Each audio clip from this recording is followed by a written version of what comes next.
দেখো, আজকে যেটা আমরা জানবো পড়বো স্থির তড়িতের প্রাথমিক ঘটনাবলী বা elementary phenomena of electrostatics. Fine. দেখো ভালো করে, যে লেখাগুলো এখানে দেখতে পাচ্ছ এর মধ্যে রয়েছে তড়িৎ কথাটা রয়েছে, আবার বলছে স্থির, তাই তো? মানে স্থির তড়িতের কথা বলছে। তো তড়িৎ মানে বুঝতে পারছো কারেন্টকে বলছে, আমরা কি বলি ইলেকট্রিসিটি বলি। ওখান থেকে এসছে ইলেকট্রোস্ট্যাটিক্স। স্ট্যাটিক কথার মানে হচ্ছে স্থির, আর ইলেকট্রো কথা এসছে ইলেকট্রিসিটি থেকে।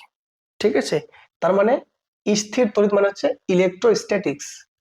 আর দেখো এলিমেন্টারি ফেনোমেনা, এলিমেন্টারি মানে হচ্ছে প্রাথমিক কিছু। আজকে যেগুলো জানবো সেগুলো কিছু মানে বেসিক কথা, এটা জেনে আমরা নেক্সট চ্যাপ্টার থেকে ভালো করে পড়বো। ঠিক আছে, আজকের চ্যাপ্টারটা মেইনলি হবে তোমার একটা বেসিক আইডিয়া। কোনো একটা চ্যাপ্টারে ঢোকার আগে কিছু তথ্য জানতে হবে, সেগুলো আজকে জানবো। তো এর আজকে যেগুলো আমরা জানবো এই ব্যাপারগুলো একটু দেখে নেব। ঠিক আছে, মানে স্থির তড়িতের প্রাথমিক কিছু জিনিস বা ঘটনা।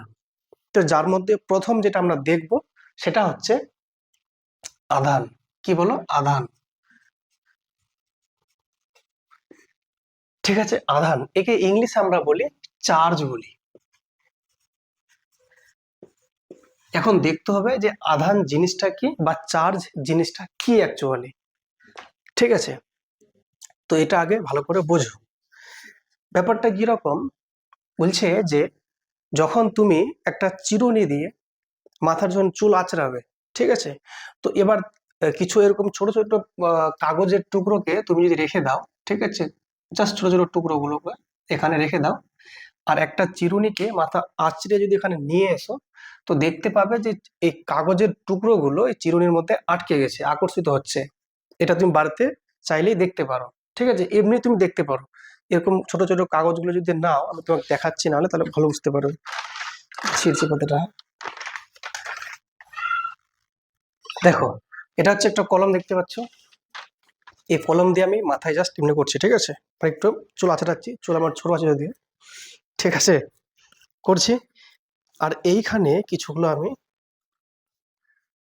হাতের মধ্যে নিচ্ছি, আমি তোমার কাগজের টুকরো, ঠিক আছে, আর এটা একটু ভালো করে আমি মাথাটা আঁচড়ে নিচ্ছি। ওকে, এবার দেখবে এখান থেকে দেখবে যে একে অ্যাট্রাকশন করছে, দেখতে পাচ্ছ কি?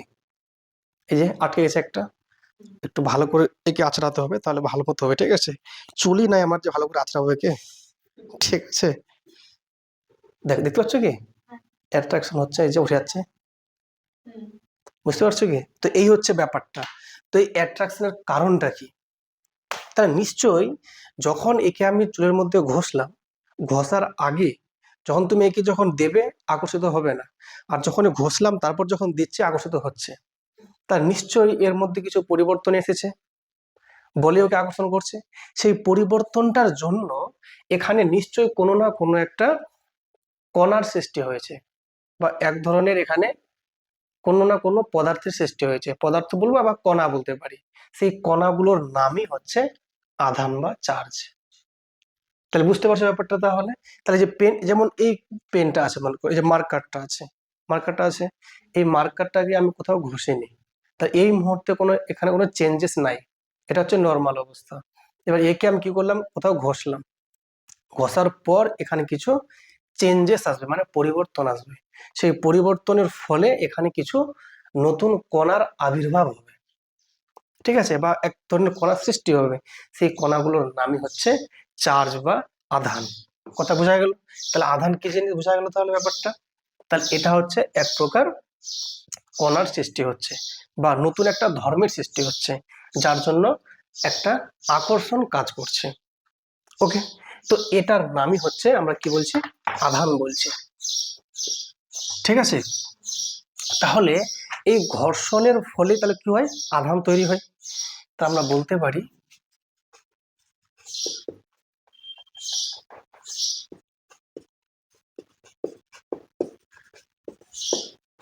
ঘর্ষণের ফলে আধান তৈরি হয়। ওকে, এবার বক্তব্য হচ্ছে যে এই যে ঘর্ষণের ফলে আধান তৈরি হলো, এই আধানটাকে আমরা ইংলিশে চার্জ বলছি। তাহলে এই আধানটা কেমন ধরনের রাশি? এটা এক প্রকার রাশি। কেন? একে আমরা মাপতে পারি, সেই জন্য আচ্ছা আমরা যাকে মাপতে পারি তাকে কি বলি, আমরা রাশি বলি, এরা প্রাকৃতিক রাশি। তো এবারে আধানটা যে আছে এটা কেমন রাশি, এর কোনো দিক থাকে না, শুধুমাত্র মান আছে, তো একে আমরা বলতে পারি স্কেলার রাশি। তাহলে আধান এক প্রকারের স্কেলার রাশি বা স্কেলার কোয়ান্টিটি। ঠিক আছে, এবার এর একটা একক আছে যে কত আধান তৈরি হলো। ওকে, তো সেই আধানের যে একক,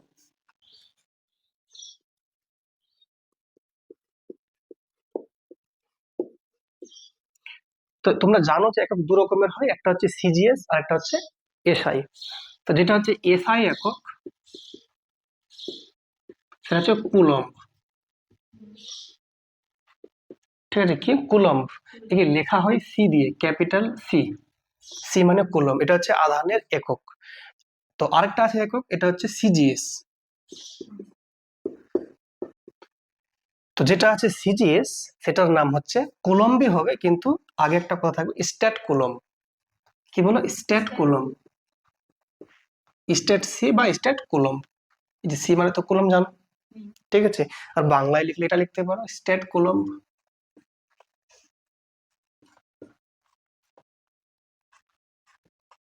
স্ট্যাট কুলম্ব বাংলাতে বললে বা ইংলিশে যেটা বলবে সেটাই হবে, ফাইন। এবারে এই আধানের একটা মাত্রা আছে, বা আমরা কি বলি ডাইমেনশন বলি, আধানের মাত্রা বা ডাইমেনশন। মাত্রা কি, মাত্রা হচ্ছে আইটি, এইটা হচ্ছে আধানের মাত্রা। ওকে, আর এটাকে আমরা এই যে আধানটাকে আমরা যেমনি কোনো বস্তুর ভর, ভরকে আমরা কি দিয়ে সূচিত করি, এম দিয়ে, এম দিয়ে। তো এরকম আমরা চার্জকে করব কিউ দিয়ে, মানে কিউ, ক্যাপিটাল কিউ, এর মানে হচ্ছে এটা চার্জকে বলছি আমি। সে একটা চার্জ হোক বা দুটো হোক বা মোট চার্জ হোক, কিউ দিয়ে আমরা চার্জকে আমরা মানে সূচিত করি, ঠিক আছে, বা প্রকাশ করি। তো কিউটা হচ্ছে চার্জ, আর চার্জে তোমরা পেয়ে গেলে একক পেয়ে গেলে, মাত্রা পেয়ে গেলে, ঠিক আছে। আচ্ছা, এটা আইটিটা যদি বলো যে কোত্থেকে এসছে, তাহলে এটা একটু যদি দেখো ব্যাখ্যা করে, যে তোমরা জানো যে কোনো একটা পরিবাহী দিয়ে যখন কারেন্ট যায়, তো কারেন্ট যাওয়া মানে কি, কারেন্টকে আমরা আই দিয়ে লিখি। তো আই মানে অ্যাকচুয়ালি কি বলতো, যে ইউনিট টাইমে কতটা আধান যাচ্ছে, কতগুলো আধান যাচ্ছে। তাহলে আই মানে কি আমরা বলতে পারি কি, যে কিউ বাই টি, টিটা এখানে টাইম, তাহলে টিটা হচ্ছে কি টাইম, আর কিউটা কি বললাম, কিউ মানে কি বললাম বলো, আধান। তাহলে এই টি সময়ে কতগুলো আধান পাস হচ্ছে একটা কোনো পরিবাহী দিয়ে, এটা একটা পরিবাহী হতে পারে, মনে করো এটা একটা পরিবাহী। তো এর ভেতর দিয়ে একক সময়ে কতগুলো আধান ফ্লো হচ্ছে, আধান কি এখানে ইলেকট্রন। তোমরা জানো যে কোনো পরিবাহীতে কখন কারেন্ট ফ্লো হয়, যদি মুক্ত ইলেকট্রন সঞ্চালন ঘটে, যদি ইলেকট্রন এদিকে আসে তো কারেন্ট ওইদিকে যাবে, জানো ভালো করে। তো ওটাই বলছে কারেন্ট মানে হচ্ছে যে একক সময়ে কতগুলো আধান ফ্লো হচ্ছে, তো সেটা তাহলে কি কারেন্ট। এখান থেকে যদি কিউ বলি তাহলে কত হবে, কিউ ইকুয়াল টু আইটি, কিনা, কিউ ইকুয়াল টু আইটি। এই আইটা নিচ্ছে এখানে, আর টিটা এখানে নিচ্ছে ক্যাপিটালে টি, মানে টাইমকে টি দিয়ে লেখা হয়, বুঝলি। এই জন্য বলছি যে আধানের মাত্রা আইটি। কোত্থেকে এসে বুঝতে পারছো আশা করি, তাহলে এটা এখান থেকে এসছে অ্যাকচুয়ালি, ক্লিয়ার, লিখে নাও এইটুকুটা, ঠিক আছে। এই যে আমরা বললাম যে আধানের বললাম একক, বললাম এসআই তে বললাম, আর একটা বললাম সিজিএস এ। তো এই চ্যাপ্টারে আমাদের ম্যাক্সিমাম কাজগুলো হবে এসআই নিয়ে, শুধু এখানে নয়, যে কোনো চ্যাপ্টারে ফিজিক্সের প্রত্যেকটা জায়গায় আমরা যতগুলো কাজ করব সবগুলো করব এসআই সিস্টেমে, কিন্তু কখনো কখনো ফিজিক্সটাও খুব জরুরি হয়ে পড়ে, তো দুটো একটু খেয়াল রাখবো। তো এই যে আমরা বললাম স্ট্যাট কুলম্ব, এর আরেকটা নাম আছে, সেটা হচ্ছে ইএসইউ, ইএসইউ বা ইলেকট্রোস্ট্যাটিক ইউনিট। ওকে, কি বললাম তাহলে ইএসইউ, তার মানে একটা তুমি বলতে পারো স্ট্যাট কুলম্ব বলতে পারো ইংলিশে, বা বাংলায় বলতে পারো, বা ইএসইউ বলতে পারো, ঠিক আছে।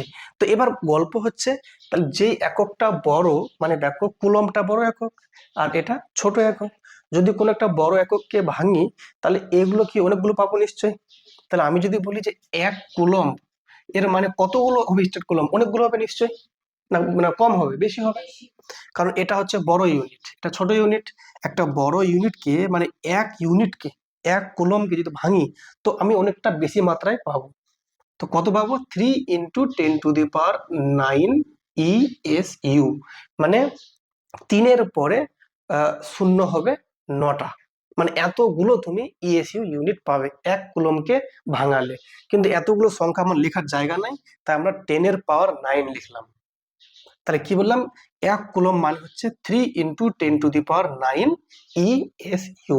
এটা একটু খেয়াল রাখবে, এই রিলেশনটা দিয়ে কিছু মানে পুরো থেকে কাজে লাগবে। ওকে, দেখো তোমরা ক্লাস 11-এ জেনে এসেছো যে দুটো যদি বস্তু থাকে যে কোনো ভরের, এটা একটা বস্তু মনে করো, এটা একটা বস্তু, ঠিক আছে, এর একটা ভর মনে করো m1, এর ভর মনে করো m2। তাহলে এই দুটো বস্তুর মধ্যে একটা কি কাজ করতো? আকর্ষণ কাজ করতো। সে তার নাম কি বলেছিলাম? মহাকর্ষ। মহাকর্ষ বল। সেই এফটা যে আমরা পাচ্ছিলাম, তো সেই এফ এর মানটা কি পাচ্ছিলাম বলো? এটা আকর্ষণ হচ্ছিল আমাদের, তার মান ছিল ক্যাপিটাল জি, ছিল এখানে m1 গুণ m2 বাই r²। আরটা কি ছিল? এদের মধ্যে রৈখিক দূরত্ব, তাই তো, রৈখিক দূরত্ব বা সরল রৈখিক দূরত্ব, এটা ছিল আর। ওকে, তাহলে এখানে এই দুটো বস্তুর মধ্যে যে আকর্ষণ বলটা কাজ করছে এফ, তার নাম বলেছিলাম মহাকর্ষ বল। এই মহাকর্ষ বলের জন্য দায়ী হচ্ছে এই দুটো বস্তুর ভর। ক্লিয়ার না? ক্লিয়ার না? তাহলে এই দুটো বস্তুর ভর আছে বলেই এদের মধ্যে কি হচ্ছে? একটা আকর্ষণ কাজ করছে। কত আকর্ষণ? না, এই দুটো ভর উপরে গুণ করছি আর নিচে দূরত্বের স্কোয়ার দিয়ে ভাগ করছি, আর যেটা হচ্ছে এদের কনস্ট্যান্ট। এখান থেকে আমরা এফ এর মানটা পেয়ে যাচ্ছিলাম। একই রকম ভাবে তাহলে আমি যদি বলি যে দুটো কণা আছে, মনে করো দুটো কণা আছে, কণা বলছি, তো এই কণাটা মনে করো ইলেকট্রন, এটা কণা কি? প্রোটন। এটার নাম কি বললাম? ইলেকট্রন। আমি ই দিয়ে লিখছি, এটা প্রোটন মানে পি দিয়ে লিখছি। তাহলে এদের মধ্যেও কিন্তু একটা আকর্ষণ কাজ করবে। তুমি জানো ভালো করে, ইলেকট্রন মানে কি? নেগেটিভ, আর প্রোটন মানে পজিটিভ। নেগেটিভ পজিটিভ সবসময় একে অপরকে আকর্ষণ করে। তাহলে এদের যে আকর্ষণটা কাজ করছে কোন ধর্মের জন্য, তখন যে ধর্মটা আসছে, যেমন এখানে ছিল কোন ধর্ম? না, ভর ছিল ওদের মধ্যে। এখানে কোন ধর্ম? এখানে হচ্ছে বলো কি? আধান আছে বলে। তাহলে এখানে এদের মধ্যে যে আকর্ষণ বলটা আছে তার নাম কি মহাকর্ষ বল বলা যাবে? যাবে না। এটা এটা কোন আকর্ষণ বল? এটার নাম হচ্ছে তড়িৎ বল। কি বলো? তড়িৎ বল। এখানে ছিল যেমন মহাকর্ষ বল, মহাকর্ষ বল, এখানে কি? তড়িৎ বল। তাহলে মহাকর্ষ বলের জন্য দায়ী কে ছিল? বস্তুর ভর। কি ছিল বলো? বস্তুর ভর। কিন্তু যখন তড়িৎ বল বলছি, তখন যে আকর্ষণটা কাজ করছে এর জন্য দায়ী কে? আধান। তাহলে এটার জন্য দায়ী হচ্ছে আধান। এই আধানকে আমরা কখনো কখনো বলি তড়িৎ আধান। বলো তড়িৎ আধান, একসঙ্গে তড়িৎ আধান। বুঝতে পেরেছো? তাহলে আধান যেটা, তড়িৎ আধান সেটাই জিনিস। তাহলে এই আধান বা তড়িৎ আধানের জন্য যে আকর্ষণ বলটা কাজ করছে ওটার নাম কি? তড়িৎ বল।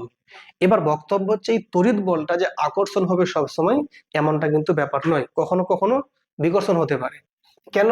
যদি এটা হয় ইলেকট্রন, মনে করো এটা ইলেকট্রন, তো এটা ই মনে করো, এটাও একটা ইলেকট্রন, এটাও ই দিলাম, তো দুটোই তো নেগেটিভ হয়ে গেল। তো দুটো নেগেটিভের মাঝে কখনো আকর্ষণ হয়? হয় না। তাহলে এরা পরস্পর কি করবে? বিকর্ষণ করবে। তখন নাম কি? তড়িৎ বল। কিন্তু এটা বিকর্ষণ বল, এটা আকর্ষণ বল। তাহলে দুটো প্রোটন হলে কোন বল কাজ করবে? তবুও বিকর্ষণ হবে, কিন্তু তড়িৎ বিকর্ষণ বল অ্যাকচুয়ালি। ক্লিয়ার না? ক্লিয়ার না? তাহলে আমরা দেখতে পেলাম যে মহাকর্ষ বলের মতো এখানেও কিন্তু বল কাজ করছে, যেটা দায়ী কার জন্য? এই আধানের জন্য। ঠিক আছে, তাহলে তোমরা আমাকে বলে একটা কথা, তাহলে আমি যে একটু আগে এই যে পেনটাকে এভাবে করলাম না, এই যে পেনটাকে আমি এভাবে করার পর যখন আমি অনেকগুলো কাগজের টুকরো হাতে নিলাম, দেখলাম কি হচ্ছে? আকর্ষিত হচ্ছে। তাহলে এখানে আকর্ষণ হচ্ছে না? আকর্ষণ মানে কি? একটা তাহলে বল কাজ করছে, মানে একটা আকর্ষণ বল কাজ করছে। তাহলে সেই আকর্ষণ বলের জন্য দায়ী কে? আধান। তাহলে এখানে কি আছে? আধান আছে। তাহলে এই আধান, এই আধান কি করছে? আকর্ষিত করছে। এখন দেখতে হবে যে এই আধানের উৎপত্তি কিভাবে হচ্ছে। ঠিক আছে, বা আধানটা আসলো কোত্থেকে, বা আধান আমরা কাকে বলছি। ক্লিয়ার না? Okay fine. আচ্ছা, ওটাতে যাওয়ার আগে কিছু আমরা বাস্তবে প্র্যাকটিক্যালি দেখে নিচ্ছি যে মানে কিভাবে এই আধানটা উৎপত্তি হচ্ছে বা কাজ করছে। দেখো, তোমরা ভালো করে জানো যে ঘর্ষণ হলে কিন্তু আধান তৈরি হবে। ঘর্ষণ হলে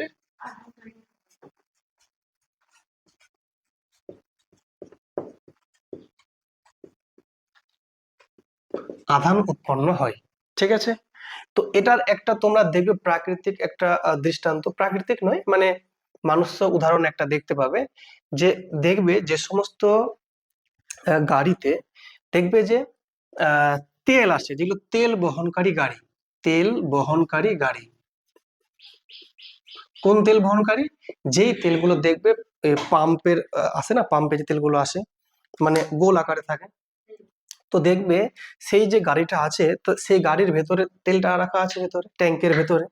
এবারে যখন একটা গাড়ি যখন চলে রাস্তায়, তাহলে ভেতরে যে তেলটা স্থির থাকে না, একটু ঘর্ষণ হবে নিচের যে আছে ভূমিটা, হবে।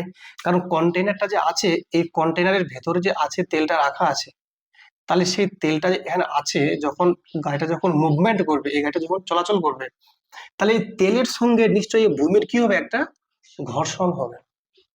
তাহলে বলো তো, তোমরা জানলে যে ঘর্ষণ হলে কি উৎপন্ন হবে, আধান উৎপন্ন হবে। তাহলে এখানে আধান উৎপন্ন হবে কি হবে না? হবে। আর তোমরা জানো যখন আধান উৎপন্ন হবে, তাহলে সেই আধান উৎপন্ন হওয়ার কারণে এখানে স্ফুলিঙ্গ হতে পারে। স্ফুলিঙ্গ কি জিনিস? দেখো, যখন এই যে বললাম না যে তুমি যখন যার লম্বা চুল আছে, যদি একটা চিরুনি নিয়ে বা কোনো একটা পেন নিয়ে যদি তুমি করো, দেখবে একটা আওয়াজ হয়, একটা পট পট করে একটা আওয়াজ শব্দ ওঠে। বা অনেক সময় দেখবে যখন জামা কাপড় পরবে, ঠান্ডার সময় এটা বেশি হয়, যখন দেখবে সোয়েটার আছে মনে করো, গায়ের সঙ্গে সংঘর্ষ হচ্ছে বা ঘর্ষণটা হচ্ছে, দেখবে যখন তুমি এটা খুলবে জামাটা বা যখন পরবে, একটা আওয়াজ ওঠে পটপট করে। দেখেছো না? দেখো নি? এটা কিন্তু দেখতে পাবে, হ্যাঁ। কাপড় যখন খুলবে বা যখন পরবে, তখন দেখবে একটা আওয়াজ হয়। কেন? অ্যাকচুয়ালি যখন তুমি কাপড়টা পরছো, তো ওই সোয়েটারের সঙ্গে তোমার দেহে কি হচ্ছে, ঘর্ষণ হচ্ছে। আর যখনই ঘর্ষণ হচ্ছে, কি উৎপন্ন হচ্ছে বলো? আধান তৈরি হচ্ছে। আর যখন আধান যখন অতিরিক্ত উৎপন্ন হয়, তখন কি হয় বলো? স্ফুলিঙ্গ হয়। তোমরা লক্ষ্য করবে, যাই হোক। তো এখানে যেমন, তাহলে এখানে কি হবে বলো? প্রচুর মাত্রায় এখানে ঘর্ষণ হচ্ছে, তাই কি হবে? আধান তৈরি হবে। আর যদি আধান তৈরি হয়, তাহলে কি হবে? স্ফুলিঙ্গ হবে। আর যদি স্ফুলিঙ্গ হয়, তাহলে তড়িৎ মখন হওয়ার ফলে এখানে কি বলতো, এটা একটা মানে বিস্ফোরণ ঘটতে পারে, বিস্ফোরণ ঘটতে পারে। তো সেজন্য এটার হাত থেকে বাঁচানোর জন্য কি করা হয়, এখান থেকে যুক্ত করে একটা লোহার শিকলকে এভাবে দেখবে নিচের দিকে এভাবে ঝোলানো অবস্থায় রাখা হয়। একটা শিকলকে ঝোলানো রাখা হয়, ওই গাড়িতে দেখতে পাবে। এবং এটা দেখবে মাটিতে কি বলে, মাটিতে এটা ঠেকে থাকে, মাটিতে এটা ঠেকে থাকে। এর ফলে যখন গাড়ি যখন যায়, এই ঘর্ষণের ফলে যেটা এখানে উৎপন্ন হবে আধানগুলো, এই পরিবাহীটা দিয়ে মানে শিকল দিয়ে মাটিতে চলে আসবে, ফলে একে মানে একটা বিস্ফোরণের হাত থেকে বাঁচাবে। বুঝতে পেরেছো? তো এটা হচ্ছে আমাদের একটা উদাহরণ, যেটা আমরা দেখতে পাই। ঠিক আছে।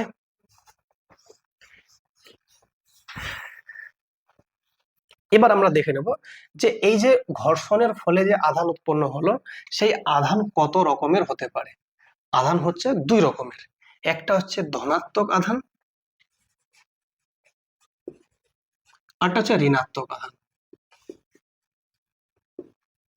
ধনাত্মক আমরা কি বলি? পজিটিভ বলি। আর একে বলি নেগেটিভ বলি। ঠিক আছে, মানে প্লাস এ হচ্ছে মাইনাস, এই দুই রকমেরই আধান কিন্তু দেখতে আমরা পাই। এবারে এই যে বললাম ঘর্ষণ হলে আধান উৎপন্ন হয়, একটা ধনাত্মক একটা ঋণাত্মক। আধান দু রকমেরই হয়, কিন্তু বলছে ঘর্ষণ তুমি যার সঙ্গে যার ঘর্ষণ হচ্ছে, এই দুটো দ্রব্য, ধরো এটা একটা অবজেক্ট, এটা একটা অন্য অবজেক্ট, এই দুটো অবজেক্টের সঙ্গে যখন ঘর্ষণ সম্পন্ন হচ্ছে, একটা তো হবে ধনাত্মক আধান, একটা তো হবে ঋণাত্মক আধান। যদি এখানে পজিটিভ হয়, ধনাত্মক আধান হয়, তো এখানে হবে ঋণাত্মক আধান। এবার স্যার বুঝবো কি করে কোনটা ধনাত্মক কোনটা ঋণাত্মক আধান? তো কি হয়েছে, বিজ্ঞানীরা যারা এসব নিয়ে কাজ করেছেন, বিজ্ঞানীরা একটা মানে পরীক্ষার ভিত্তিতে একটা আমাদেরকে টেবিল দিয়েছে, সেই টেবিলে একদম পরপর আমরা নামগুলোকে রাখবো, এবং সেই নামগুলো রেখে যে সব থেকে উপর দিকে থাকবে তার সঙ্গে যদি আমরা ঘর্ষণ করি নিচের কোনো একটা দ্রব্যের সঙ্গে, তার উপরেরটা হবে ধনাত্মক, নিচেরটা ঋণাত্মক। তো স্যার টেবিলটা কিরকম, চলো আমরা একটু টেবিলটা দেখে নিই। যেমন দেখো এখানে লেখো টেবিলটা তোমরা। প্রথমে পশম, ঠিক আছে, কাঁচ, কাগজ, রেশম, পশম, কাঁচ, কাগজ, পশম, কাঁচ, কাগজ, রেশম, কাঠ, মানব দেহ,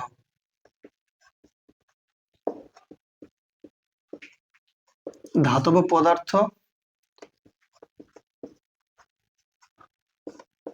এবনাইট, গালা, এম্বার, রজন, সেলুলয়েড। এই যে দেখতে পাচ্ছ একদম মানে উপর থেকে শুরু করে নিচে অব্দি আছে, একদম পরপর রাখানো আছে, মানে সিরিয়ালি। এই যে আমাদের দেখতে পাচ্ছ টেবিলটা, এদের সঙ্গে যদি তুমি মানে ঘর্ষণ হয়, যেমন পশমের সঙ্গে কাচের যদি ঘর্ষণ হয়, তাহলে এই পশমে হবে ধনাত্মক আর এখানে হবে ঋণাত্মক আধান। যদি তুমি বলো স্যার আমি কাচের সঙ্গে কাগজ করব, তাহলে কাচটা হবে ধনাত্মক, এটা হয়ে যাবে ঋণাত্মক। বুঝতে পেরেছো? তো এটার নাম হচ্ছে তড়িৎ শ্রেণী বা স্থির তড়িৎ শ্রেণী বলি কেন।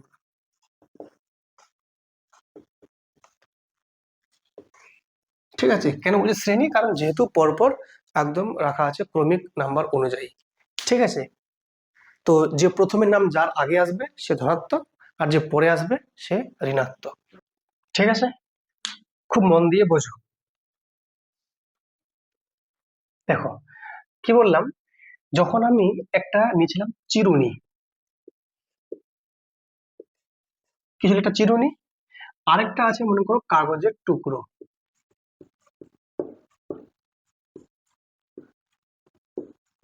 একটা হচ্ছে চিরুনি, কাগজের টুকরো।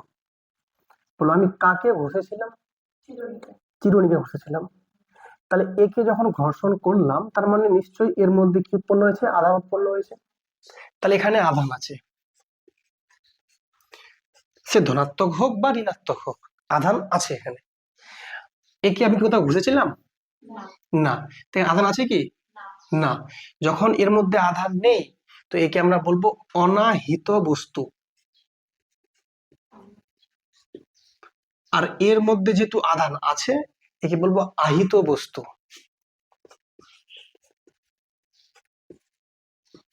কথা ক্লিয়ার? তাহলে যাকে চার্জ, দেখো এর মধ্যে আধান আছে, আধান মানে চার্জ আছে, তো এটা হচ্ছে চার্জড পার্টিকেল বা চার্জড বডি। চার্জড মানে চার্জ করা আছে, তাহলে এটা হচ্ছে চার্জড, কথার বাংলা হচ্ছে আহিত। তো এটা হচ্ছে আহিত বস্তু। এর মধ্যে চার্জ নেই মানে এটা চার্জড নেই, আনচার্জড এর মানে যেটা অনাহিত, আহিত নয়। ফাইন। তাহলে বলো একটা আহিত বস্তু আর একটা অনাহিত বস্তুর মধ্যে আকর্ষণ সম্ভব কি সম্ভব নয়? সম্ভব, দেখলাম আমরা। তাহলে আহিত বস্তু একটা অনাহিত বস্তুকে আকর্ষণ করে। তা জানলাম একটা জিনিস, আহিত বস্তু অনাহিত বস্তুকে আকর্ষণ করে, জানলাম। Okay fine. এবার একটা কাজ করো, এবার তুমি কি করবে, ধরে নাও এই পশম দিয়ে তুমি কাগজকে ঘষলে। ঠিক আছে, খুব ভালো করে বুঝবে এই জায়গাটা। পশম দিয়ে তুমি কাগজকে ঘষলে, কোথায় পজিটিভ কোথায় নেগেটিভ হবে? তাহলে এটা পজিটিভ হবে, এটা নেগেটিভ হবে। ঠিক, তাহলে এখানে ধনাত্মক আধান, এখানে ঋণাত্মক আধান হয়ে গেল। এবার তুমি কি করলে, এই ধরে নাও তুমি এই কি বলবো, এই কাঠের সঙ্গে তুমি ধরে নাও ঘষলে, মনে করো মানব দেহ ঘষলে, মানব দেহ।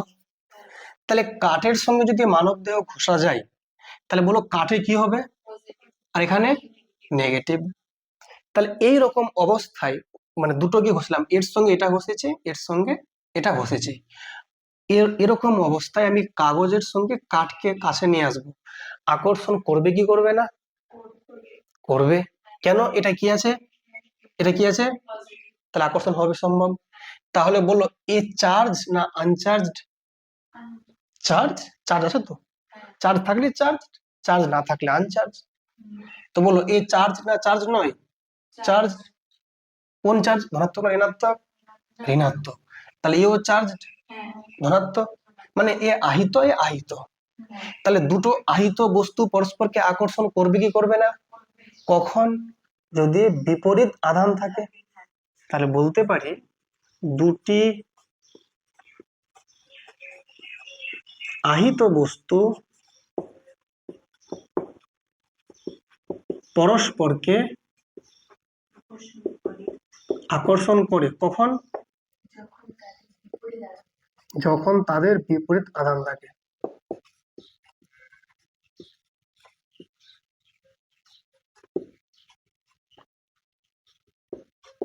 এটা বুঝলাম। তাহলে আমরা দুটি আহিত বস্তু পরস্পরকে আকর্ষণ করে যখন তাদের বিপরীত আধান থাকে।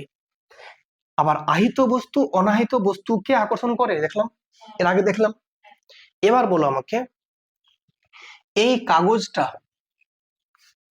ঠিক আছে, এই কাগজটা একে কোন একটা ধাতব পদার্থ আকর্ষণ করবে কি করবে না? করবে। কেন? এ চার্জ, এ আনচার্জ। মানে এ আহিত, এ আহিত, আর এ অনাহিত, তবু আকর্ষণ করবে। তার মানে আমরা কি জানতে পারলাম? যে আহিত বস্তু, লিখেছি, এটা লেখা আছে যে আহিত বস্তু অনাহিত বস্তুকে আকর্ষণ করে। এবার বক্তব্য হচ্ছে, আমি তোমাকে দুটো এরকম পদার্থ দিয়ে দিলাম আর দিয়ে বললাম এরা আকর্ষণ করছে, আকর্ষণ করছে। তাহলে এ কি আহিত? বলতে পারবে? বলা যাবে না। স্যার এ যদি আহিত হয়, এ যদি আহিত নাও হয়ে থাকে তবু একে আকর্ষণ করবে। তো কি করে আমি বলতে পারবো স্যার যেটা আহিত না অনাহিত? বলা যাবে? হতে পারে আহিত, হতে পারে, যদি এটা পজিটিভ হয় এটা নেগেটিভ হবে তাহলে নিশ্চয়ই। তার মানে তোমাকে যদি বলি আমি যে আকর্ষণ দেখেই আমি কি সিদ্ধান্ত নিতে পারবো যে এই বস্তুটা আহিত আছে? বলা যাবে না। আমি আমি জানি যে এটা আহিত আছে, কিন্তু আমি বলছি এটা আহিত আছে কি না। আমি দেখলাম হ্যাঁ আকর্ষিত হচ্ছে, আর দিয়ে তুমি সিদ্ধান্ত নিয়ে নিলে যে হ্যাঁ এটা আকর্ষণ আছে, এ আহিত আছে। বলা যাবে? যাবে না। কেন? তুমি জানো যে একটা আহিত বস্তু একটা অনাহিত বস্তু কেউ আকর্ষণ করে, তো হতেই তো পারে এটা অনাহিত, চার্জ নাই এর মধ্যে, তবু আকর্ষণ করছে। তাহলে তুমি বলো আমাকে কি করে বুঝবো যে এই বস্তুটার মধ্যে চার্জ আছে না নেই? এবার তুমি কি করলে, এই যে আছে কাঠ আছে আর তুমি নিয়ে এসছো পশম, এবার তুমি এদের মধ্যে কি করেছো? কাছাকাছি নিয়ে এসছো। বলো আকর্ষণ না বিকর্ষণ করবে? বিকর্ষণ করবে। এটা মনে করো কাঠ আছে, মনে করো এটা আমি আগে থেকে জানি এটা পজিটিভ আছে, আর এটা মনে করো পশম, দিয়ে এবার নিয়ে আসলাম যে বিকর্ষণ করছে। তা আমি কি বলতে পারি গ্যারেন্টি যে এটা অবশ্যই এটা চার্জ আছে? বলা যাবে। তার মানে কোনো একটা দ্রব্য বা বস্তু চার্জ আছে কিনা তার জন্য সব থেকে ভালো প্রমাণ কোনটা? আকর্ষণ না বিকর্ষণ? বিকর্ষণ। তো আমরা কি বলতে পারি যে আকর্ষণের থেকে বিকর্ষণটাই হচ্ছে তড়িৎগ্রস্ততার চূড়ান্ত প্রমাণ। তার মানে কোনো বস্তু আহিত কিনা এটা চেক করার জন্য সব থেকে ভালো হবে তুমি দেখো বিকর্ষণ হচ্ছে কিনা তোমার একটা আহিত বস্তুর সঙ্গে। তাহলে তুমি বলতে পারবে যে হ্যাঁ আকর্ষণের থেকে বিকর্ষণটাই ঠিকঠাক। কথা বুঝতে পেরেছো? কারণ আকর্ষণ তো হতেই পারে, সেটা চার্জ হোক বা নাই হোক। একটা যদি চার্জ হয় একে আকর্ষণ করবে, চার্জ এখানে থাক আর না থাক। যদি থাকে তো অবশ্যই এর উল্টো চার্জ হবে, তবে একে আকর্ষণ করবে, আর যদি না থাকে তবু আকর্ষণ করবে। কিন্তু যদি এর চার্জ থাকে, এও চার্জ থাকে, আর যদি বিকর্ষণ করে, তাহলে গ্যারেন্টি বলবো এটা চার্জ আছে, কারণ বিনা চার্জ থাকলে বিকর্ষণ করবে না। তাহলে এতটা আশা করি ক্লিয়ার হয়েছে যে তড়িৎগ্রস্ততা প্রমাণ করার সব থেকে বেস্ট ওয়ে হচ্ছে বিকর্ষণ। বুঝতে পেরেছ? তো আমরা এটা লিখতে পারি কথাটা, বিকর্ষণেই তড়িৎগ্রস্ততার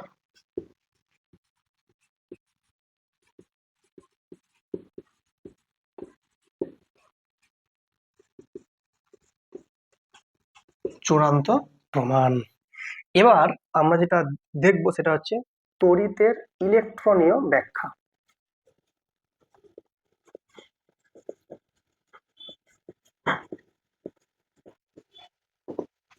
দেখো লেখা আছে তড়িতের ইলেকট্রনীয় ব্যাখ্যা। মানে ইলেকট্রনে মানে হচ্ছে কি ইলেকট্রন থেকে কথাটা এসছে। মানে এই যে আমরা বলছি যে ধনাত্মক আহিত ঋণাত্মক আহিত বললাম না, যে আধান দুরকম বললাম, একটা বললাম পজিটিভ মানে ধনাত্মক, একটা নেগেটিভ মানে ঋণাত্মক। তাহলে যখন আধান বলছি একটা ধনাত্মক ঋণাত্মক, তার মানে ওরা চার্জড হচ্ছে।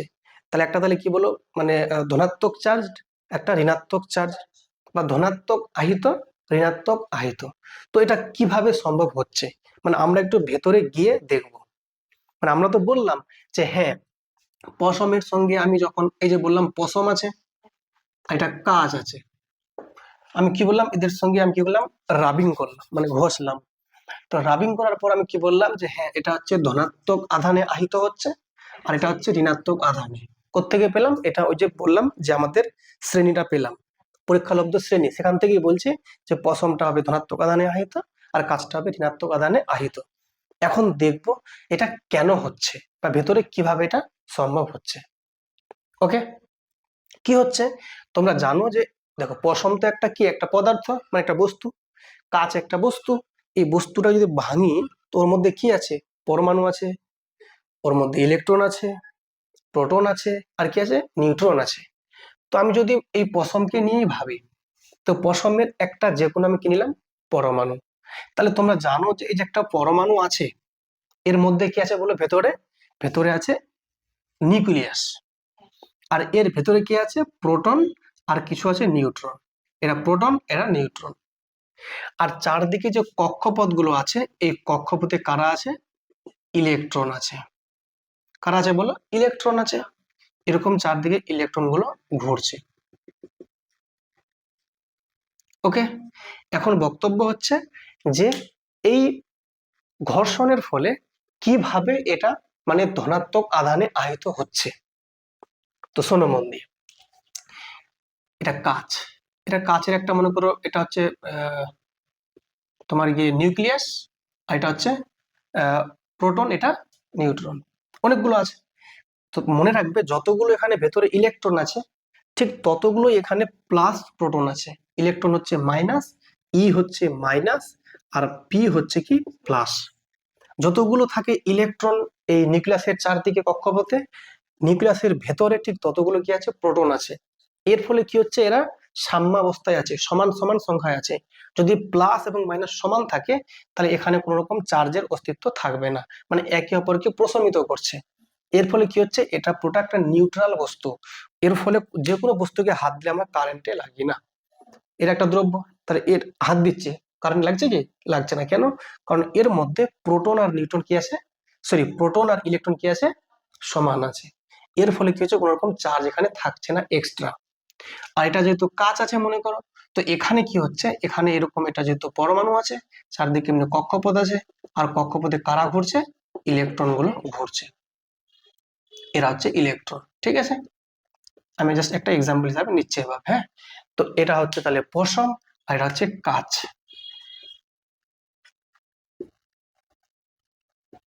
ফাইন, এবার বক্তব্য হচ্ছে যখন একে রাবিং করলাম, যখন কি করলাম রাবিং করলাম, তখন এদের মধ্যে ইলেকট্রনের কি হচ্ছে আদান প্রদান ঘটছে, প্রোটনের নয়। ক্লিয়ার, তখন কি হচ্ছে, এবার এই দুজনের মধ্যে দেখছে কার মধ্যে এই ইলেকট্রনের সঙ্গে প্রোটনের যে আকর্ষণ বলটা একটু কম আছে। যে কম আছে ও ইলেকট্রন ছেড়ে দেবে আর অপরজন গ্রহণ করে নেবে। কথা বুঝলে কি বুঝলেন না? তাহলে যদি এদের মধ্যে যদি আকর্ষণটা কম থাকে তাহলে এই ইলেকট্রন কি হবে, ছেড়ে দেবে নিশ্চয়ই। তাহলে এই ইলেকট্রনটা দেখো মনে রাখবে, এটা একটু বড় করে দেখাই তাহলে ভালো বুঝতে পারবে। ধরো এরকম আছে, ঠিক আছে। তো এই যে আমি ধরলাম এখানে একটা আছে ইলেকট্রন আছে, এই ইলেকট্রনের সাথে এই যে আছে প্রোটন বা নিউক্লিয়াস আছে, এদের মধ্যে যে ডিস্টেন্সটা অনেকটাই বেশি আছে মনে করো। তাহলে এদের মধ্যে যদি ডিস্টেন্সটা বেশি হয়, এদের মধ্যে যে আকর্ষণ বলটা একটু কম হবে নিশ্চয়ই। দূর যত বেশি তত আকর্ষণটা কম। তাহলে এর মধ্যে যে আবদ্ধ বন্ধনটা আছে এটা সহজেই ছিন্ন করতে পারবে, মানে ভাঙতে পারবে, ব্রেক করতে পারবে। এর ফলে কি হবে, এই ইলেকট্রনটা বেরিয়ে চলে আসবে এর কাছে। এখানে এসে ইলেকট্রন এখানে যুক্ত হয়ে গেল। তাহলে বলো তো এই মুহূর্তে এখানে ইলেকট্রন সংখ্যা বাড়লো না কমলো? বাড়লো। যেহেতু ইলেকট্রনটা বেড়ে গেল, আর তোমরা জানো যে ইলেকট্রনের আধান কিন্তু মাইনাস, তার মানে এখানে মাইনাসের পরিমাণটা বেড়ে গেল, এর মানে এটা কি? ঋণাত্মক হয়ে গেল। আর এখানে যে আছে পশম আছে, এ যেহেতু ইলেকট্রন একটা বেরিয়ে গেছে, এর মানে প্লাসটা এখন একটু বেশি দেখাচ্ছে, মানে প্লাস তো ফিক্স আছে, মাইনাসটা কমে যাওয়ার জন্য মনে হচ্ছে এখন প্লাসটা বেড়ে গেল। এর ফলে এখানে কি হয়ে গেল? এটা ধনাত্মক হয়ে গেল, এটা ঋণাত্মক হয়ে গেল। এইভাবেই কিন্তু আমাদের ঘর্ষণের ফলে কি হচ্ছে, এই ইলেকট্রনের ব্রেক হয়ে অন্য জায়গায় ইলেকট্রন শিফট হচ্ছে, এর ফলে একজন ধনাত্মক আর একজন ঋণাত্মক হচ্ছে। তাহলে তুমি এতটুকু শিওর হতে পারছো যে পশম আর কাঁচ যদি একসঙ্গে ঘষা যায় বা রাবিং করা যায়, তাহলে এটুকু আমি শিওর বুঝতে পারলাম যে পশমের ক্ষেত্রে নিউক্লিয়াস থেকে যে শেষের কক্ষপথের যে ইলেকট্রন আছে তার বন্ধনটা একটু দুর্বল আছে, ফলে সহজেই ব্রেক করে অন্য জায়গায় চলে যাচ্ছে, এর ফলে এটা হয়ে যাচ্ছে ধনাত্মক, ওটা হয়ে যাচ্ছে ঋণাত্মক। ক্লিয়ার না? ক্লিয়ার না? ব্যাপারটা আশা করি তাহলে বোঝা গেছে। লেখার কিছু নাই, লিখবে কিছু? লেখার কিছু নাই এখানে, ফাইন। আচ্ছা, এবার যদি বলি যে এটা তাহলে কি বলতো, ধনাত্মক আধানে আহিত বস্তু, এটা ঋণাত্মক আধানে আহিত বস্তু। এবার তোমাকে যদি আমি বলি যে কার ভর বেশি কার ভর কম, এ ইলেকট্রন পেয়েছে তাহলে এর ইলেকট্রন সংখ্যা বেশি, তাহলে এর ভরটা বেশি হবে, আর এর ইলেকট্রন কমে গেছে তার ভরটা কমে গেছে। তাহলে ধনাত্মক আধানে আহিত কোন বস্তুর ভর ঋণাত্মক আধানে আহিত বস্তুর ভর অপেক্ষা কম, এর কম, তাই হচ্ছে কম ভর, এর হচ্ছে বেশি ভর। ক্লিয়ার না? ক্লিয়ার না? আর তোমরা জানো যে এক একটা ইলেকট্রনের ভর কত? এক একটা ইলেকট্রনের যে ভর 9.1 ইন্টু 10⁻³ কেজি। কিন্তু এই মানটা অতিরিক্ত কম, মানে অনেক কম। কেন? মাইনাসে পাওয়ারটা আছে। 10⁻³ কথার মানে হচ্ছে একের পিঠে 31টা শূন্য বসাও, যে সংখ্যাটা পাবে সেটা দিয়ে 9.1 কে ভাগ করো। মাইনাস মানে কি? এটা তো নিচে ছিল পাওয়ারটা, এটা যদি মাইনাস মানে কি? এটা অ্যাকচুয়ালি এমনি আছে 9.1/10⁻³1। তাহলে 9.1 মানে প্রায় 9, তো 9 কে ভাগ করো, একের পিঠে 31টা শূন্য বসাও, যেটা পাবে সেটা দিয়ে ভাগ করো 9 কে, সেটা হবে তোমার একটা ইলেকট্রনের ভর। খুব বেশি না কম? খুবই কম। তাহলে এই যে ইলেকট্রনের ভর এটা পেয়ে গেলাম, আর এর যে আধানের মানটা, এই যে যেটা আমরা বলছি চার্জ চার্জ চার্জ বা আধানের মানটা কত, সেই মানটা হচ্ছে 1.6 10⁻⁻19 কুলম্ব। C for coulomb. কোন একক বলো? এসআই একক। ক্লিয়ার না? ক্লিয়ার না? তাহলে এটা কিন্তু একটু খেয়াল রাখবে। আর যদি বলো সিজিএস, যদি বলো তাহলে সিজিএস যে আছে আধানের মানটা, সেটা হচ্ছে 4.8 10⁻⁻10 ইএসইউ। মনে পড়ছে কি পড়ছে না? ইএসইউ বা স্ট্যাট কুলম্ব। এক কুলম্ব মানে 3 × 10⁹ ইএসইউ। মনে পড়ছে কি পড়ছে না? ওকে, তো বলো এই যে আধানটা আমি বলছি 1.6 × 10⁻⁻19 কুলম্ব, এটা কার আধান? একটা ইলেকট্রন। একটা ইলেকট্রনের আধান হচ্ছে 1.6 × 10⁻⁻19 কুলম্ব। তাহলে এই মানটা যে আছে এটা ধনাত্মক না ঋণাত্মক? অবশ্যই ঋণাত্মক। কেন? ইলেকট্রন বলছে তো, ইলেকট্রন মানে হচ্ছে ঋণাত্মক আধান। দেখো ইলেকট্রন মানে হচ্ছে ঋণাত্মক আধান, তার সামনে একটা মাইনাস কে দেবে এখানে? ঠিক আছে, এখানে একটা কি হবে বলো? মাইনাস হবে না, কারণ কি? যেহেতু এটা এসআই, এটা সিজিএস, বলে এই মানটা আলাদা, এই মানটা আলাদা। এবার যদি বলো স্যার এটা কি করে আসছে স্যার, এটা কি মুখস্থ রাখবো? তুমি তো জানো ভালো করে যে এক কুলম্ব মানে কত? 3 × 10⁹ ইএসইউ।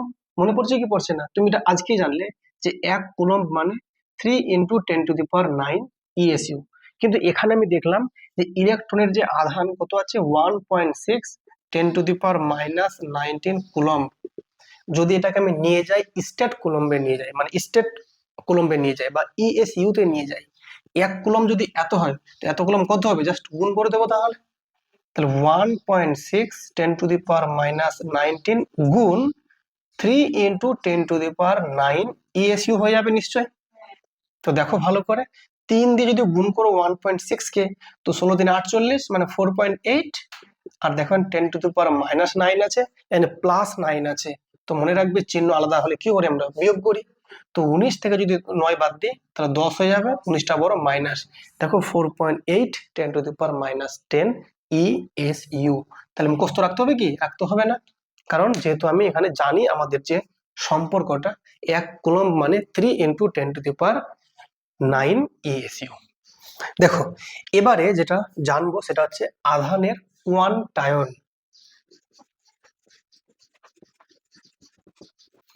আধানের কোয়ান্টায়ন, ঠিক আছে, বা কোয়ান্টাইজেশন অফ চার্জ।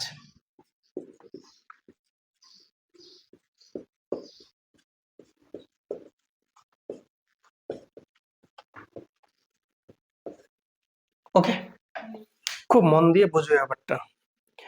দেখো মনে রাখবে যখনই বলবে কোয়ান্টায়ন, কোয়ান্টায়ন কথার মানে হচ্ছে একটা নাম্বারিং থাকবে, নাম্বারিং 1 2 3 4 5 6 7 8, 1 2 3 4 5 6 7 8, আরো আছে 19 আরো আছে ওদিকে। তো ঠিক আছে, তো এটা হচ্ছে কোয়ান্টায়ন বা নাম্বারিং থাকবে। কিন্তু কার নাম্বারিং স্যার, আধানের। তার মানে কি এরকম যে একটা আধান, দুটো আধান, তিনটে আধান? এক্স্যাক্টলি এরকমই, এইরকমই যে আধানের কোয়ান্টাইন মানে আধানের নাম্বার গুলোকে বলবো আমরা। বলছে প্রকৃতিতে বা আমাদের এই মহাবিশ্বে যেগুলো আমরা আধান পাই, সেই আধানগুলো সবসময় পূর্ণ সংখ্যার গুণিতকে থাকে। কার? একটা ইলেকট্রনের যে আধান দেখলাম তার। বলো একটা ইলেকট্রনের আধান কত বললাম? তোমরা বলবে স্যার -1.6 10⁻⁻19 কুলম্ব।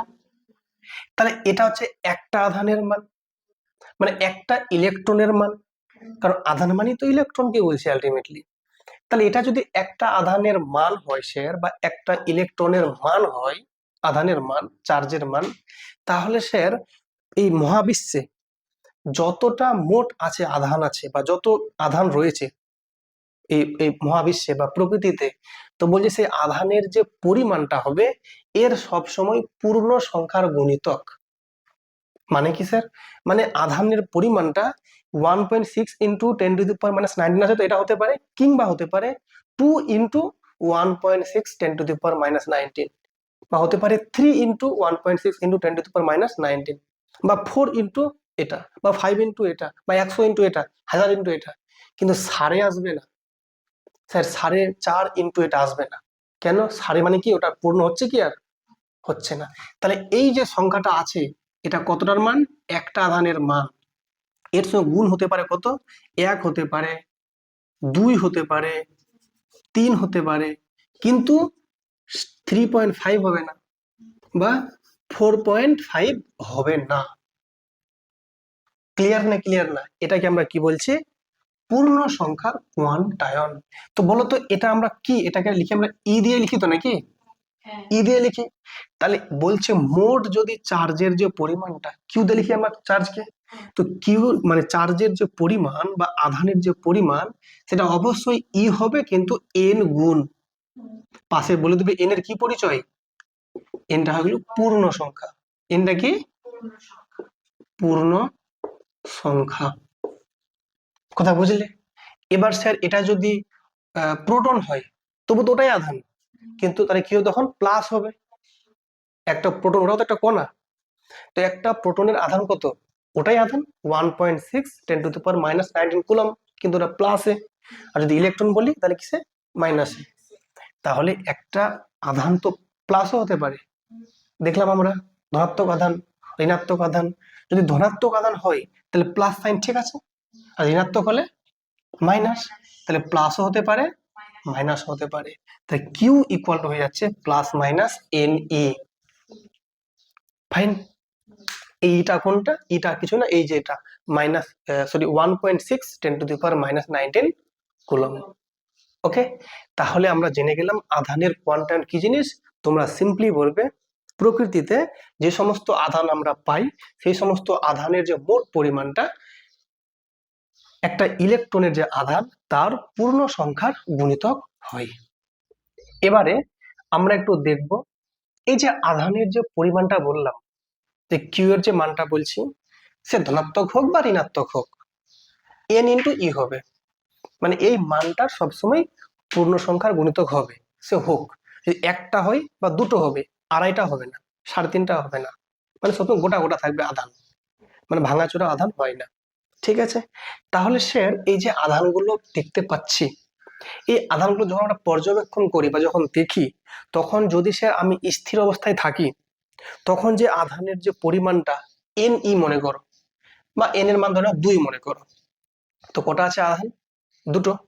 তাহলে মোট আধানের সংখ্যা 2e, 2 ইন্টু 1.6 10⁻⁻19 কুলম। এবার যদি স্যার আমি স্থির অবস্থায় দেখে যদি দেখি দুটো আছে, এবার আমি গতিশীল হচ্ছে মনে করো, গতিশীল অবস্থায় আমি দেখছি দুটোই আছে,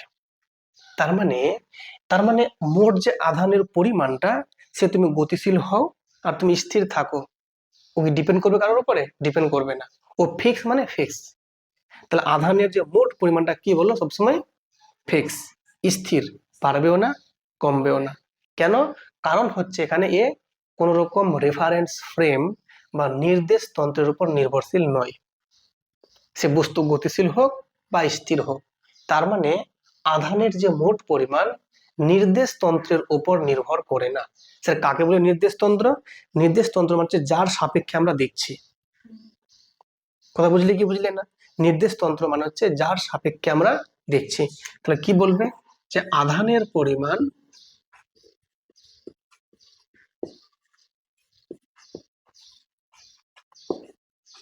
নির্দেশ তন্ত্রের উপর নির্ভর করে না।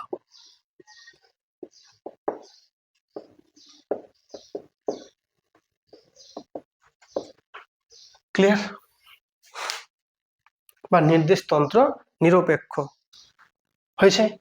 এবার আমি যখন একটা এক্সাম্পল দিলাম, যে একটা পশম নিয়েছিলাম, একটা কিনেছিলাম বলো কাঁচ নিয়েছিলাম, এই দুজনের মধ্যে যখন আমরা রাবিং করেছিলাম, রাব মানে হচ্ছে ঘষা, রাবিং করেছিলাম, তো এই দুটো বস্তুর মধ্যে কি হয়েছিল বলো? ইলেকট্রনের আদান প্রদান হয়েছিল। মানে এটা ছিল পশম ছিল, এটা কি ছিল বলো? কাঁচ ছিল।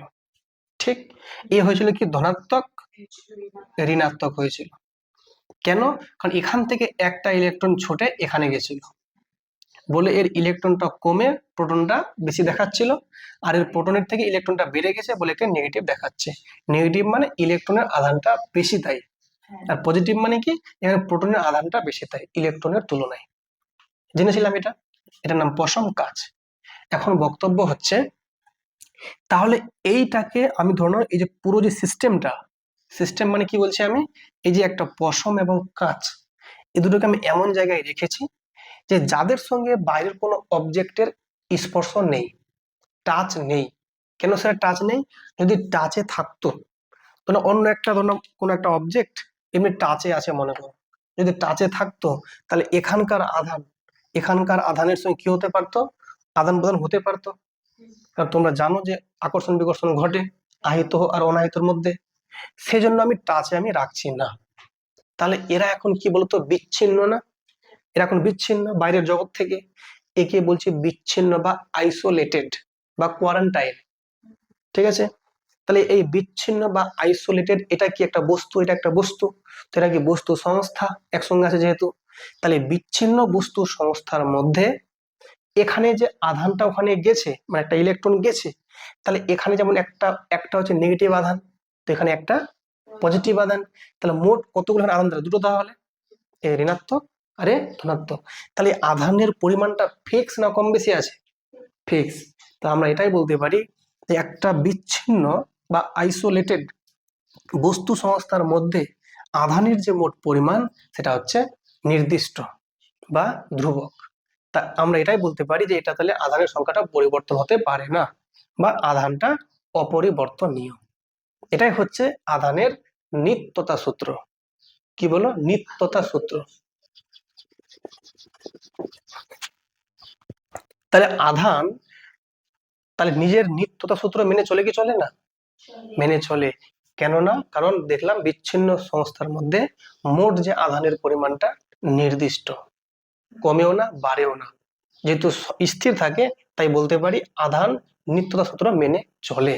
আর এটা অনেকদিন আগে আবিষ্কার হয়েছে, আর এটা আজ অব্দি এর কোনো ব্যতিক্রম দেখা যায়নি। সেজন্য এটাকে বলতে পারি আমরা এটা একদম চিরন্তন সত্য। ওকে, এবার দেখে নেব পরিবাহী আর অন্তরক এবং অপরিবাহী।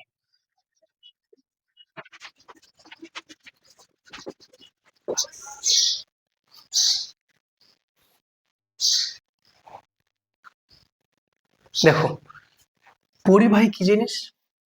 পরিবাহী মানে হচ্ছে যার মধ্য দিয়ে আধান সহজে পরিবাহিত হতে পারবে। আর তোমরা জানো আধান যেদিকে প্রবাহিত হয় কারেন্ট তার উল্টো দিকে আসে। তাহলে সেক্ষেত্রে পরিবাহিকতার মানেই হচ্ছে পরিবহনে সক্ষম কার? তড়িতের। তাহলে যারা তড়িতের পরিবহনে সক্ষম তারাই হচ্ছে কি পরিবাহী। সেটা উদাহরণ কি হবে? তামা, লোহা, অ্যালুমিনিয়াম, মেটাল গুলো, এটা কি সব বলো? তড়িতের পরিবাহী। এর আরেকটা নাম হচ্ছে সুপরিবাহী, মানে ভালো পরিবহন করতে পারে। অন্তরক কারা? অন্তরক মানে হচ্ছে যারা টোটালি কোনো মানে আধানকে পরিবাহিত করতে পারে না, তারা কি বলো? অন্তরক। তো এটা হচ্ছে তাহলে কি অন্তরক বা কুপরিবাহী বলা যায়।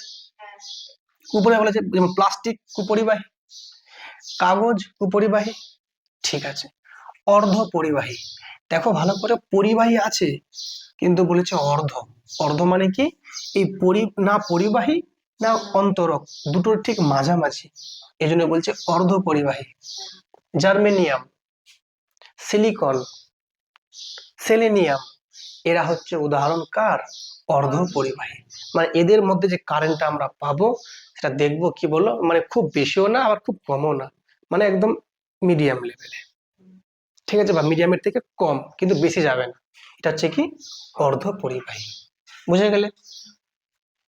তো যেটা বললাম এক্সাম্পল, পরিবাহী কি বললাম? উদাহরণ বললাম লোহা বললাম, তামা বললাম, অ্যালুমিনিয়াম।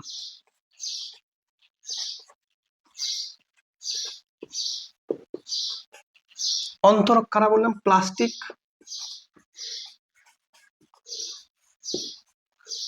কাগজ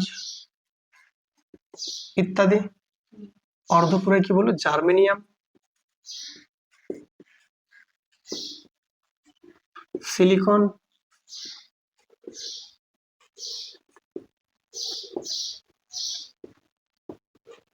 সেলেনিয়াম ইত্যাদি। দেখো যেগুলো আমি নাম বলেছি, মানে লোহা বললাম, তামা বললাম, অ্যালুমিনিয়াম বললাম, এরা কি লেখা আছে? সুপরিবাহী বা পরিবাহী। সু বললে সমস্যা নেই, সুপরিবাহী পরিবাহী একই কথা। সুপরিবাহী বা পরিবাহী মানে এরা সহজে তড়িৎকে পরিবহন করতে পারে, কিন্তু এদের ভেতরেও কিছু না কিছু বাধা আছে, যে সমস্ত বাধাগুলোর জন্য এই লোহা, তামা বা অ্যালুমিনিয়াম এদের মধ্যে কারেন্টটা যেতে একটু সমস্যা হয়। তার মানে আমরা এতটুকু বলতে পারি স্যার কোনো জিনিসই স্যার মানে মানে ভালো রকম পরিবাহী নয়, কিছুটা হলেও বাধা ওর মধ্যে আছে।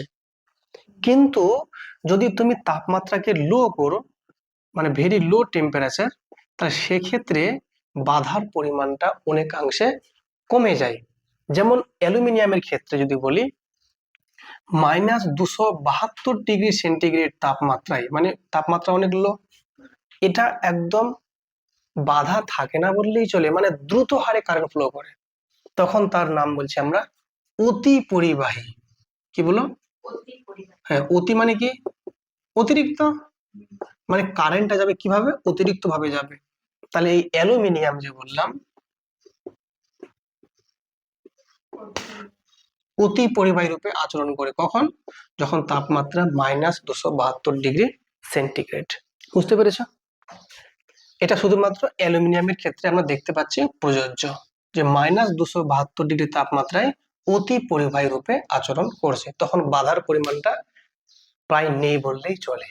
কিন্তু অ্যাকচুয়ালি এত তাপমাত্রা নিম্নে আনা অসম্ভব। হ্যাঁ, পরিবহন দ্বারা আহিতকরণ। স্যার মানে দেখো, দেখেই বোঝা যাচ্ছে আমরা আহিত করব। আহিত মানে কি বললো? আমরা চার্জ করব, চার্জড পার্টিকেল বানাবো বা চার্জড অবজেক্ট বানাবো, কিন্তু কিসের মাধ্যমে? কিসের দ্বারা? পরিবহন দ্বারা। মানে স্যার পরিবাহিত হবে, তাহলে কে পরিবাহিত হবে? আধান। তাহলে আধানকে পরিবাহিত করে আমরা অন্য অন্য একটা অবজেক্ট কি করবো বলো? চার্জ করব। কিরকম? ধরে নাও, এই ভালো করে বোঝো, এটা একটা মনে করো অবজেক্ট, এটা একটা অবজেক্ট, আর এটা অন্য একটা অবজেক্ট, এটা অন্য একটা অবজেক্ট। ধরে নাও যে এই অবজেক্টটা ধনাত্মক আধানে আহিত আছে। কথা বুঝছো? এইটা অন্য একটা অবজেক্ট, এই অবজেক্টটা কি আছে? আহিত আছে। কেন? ধনাত্মক। আর এই অবজেক্টটা আহিত নেই, মানে এখানে কোনো চার্জ নেই। এবার তুমি কি করছো? এই অবজেক্টটাকে এই অবজেক্টের সঙ্গে তুমি এখানে টাচ করিয়ে দিলে। কি করে দিলে বলো? টাচ করিয়ে দিলে, মানে এখানে এটাকে এখানে তুমি ঠেকিয়ে দিলে। এখানে কথা বুঝলে কি বুঝলে না? ঠেকিয়ে দিলাম। যদি ঠেকিয়ে দাও তাহলে কি হবে? এই ধনাত্মক আধানগুলো এখানে স্থানান্তরিত হবে। তাহলে এই যে আছে অবজেক্টটা, এও কি হবে? ধনাত্মক আধানে আহিত হয়ে যাবে। তাহলে এই যে আহিত হয়ে গেল, তাহলে এইটা হচ্ছে পরিবহন দ্বারা আহিতকরণ। অবশ্যই খেয়াল রাখতে হবে, এটা অবজেক্টকে যখন ঠেকাবো তখন কিন্তু এটাকে আমি হাত দিয়ে ধরতে পারবো না। কেন? আমিও তো একটা অবজেক্ট, যদি আমি একে হাত দিই তাহলে কিছু আধান তো আমার হাতে চলে আসবে আমার। তাহলে এমন একটা অন্তরক দিয়ে কাজ করতে হবে, অন্তরক যেন পরিবহন করতে না পারে। এই যে বললাম অন্তরক, বললাম আগে শেখালাম, অন্তরক দিয়ে এটাকে নিয়ে এভাবে করতে ঠেকাতে হবে যেন এই আধানগুলো শুধু ওখানেই যায়, আমার হাতে যেন না আসে। বুঝলে? তো এটা হচ্ছে তাহলে কি বলো? পরিবহন দ্বারা আহিতকরণ। ক্লিয়ার? যদি বলো যে এটা কিভাবে মুভমেন্ট করছে, সেটা বললে বলা যায়। দেখো এভাবে, যখন ধরে নাও একে বললাম ধনাত্মক আধানে আহিত, শোনো মন দিয়ে, এই কোন আধান আছে বলে এখানে ধনাত্মক আধান আছে। ধনাত্মক মানে এখানে কে বেশি আছে? ইলেকট্রন না প্রোটন বেশি আছে? এখানে পি এর সংখ্যা বেশি আছে, ইলেকট্রনটা কম আছে, তাই তো? তাহলে এবার বলো এখানে কি আছে? ইলেকট্রন না প্রোটন বেশি না সমান আছে? সমান আছে, কারণ যদি এটা নিউট্রাল আছে, নিউট্রাল আছে, তখন কি হবে? এখানে যে ইলেকট্রনের ঘাটতি আছে, সেই ঘাটতিটা পূরণ করার জন্য এখানকার ইলেকট্রন ছুটে ওখানে যাবে। তো এখানকার ইলেকট্রন যদি ওখানে ছুটে যায়, তো এখানে তাহলে কি হলো? ইলেকট্রনটা কমে গেল, আর কে বেড়ে গেল? প্রোটন বেড়ে গেল। যদি প্রোটন বেড়ে যায় মানে কি প্লাস হয়ে গেল। তো আমাদের মনে হচ্ছে না যেন এই প্লাসটি এখানে এসছে, আমরা এভাবে ভাবছি, কিন্তু অ্যাকচুয়ালি ঘটছে কিরকম? এখান থেকে ইলেকট্রন গুলো এখানে ছুটে আসছে বলে এই গ্যাপটা যে হয়ে যাচ্ছে, মানে কি প্রোটনটা বেড়ে যাচ্ছে বলে এই আধান মানে এই অবজেক্টটা হয়ে যাচ্ছে ধনাত্মক আধানে আহিত, মানে প্লাস হয়ে যাচ্ছে। কথা বুঝলে কি বুঝলে না? কিন্তু আমাদের দেখে মনে হচ্ছে যেন এই ধনাত্মক আধানগুলো ছুটে এখানে আসছে আর দিয়ে দুটো ইকুয়ালি আহিত হচ্ছে ধনাত্মক আধানে। ঠিক আছে?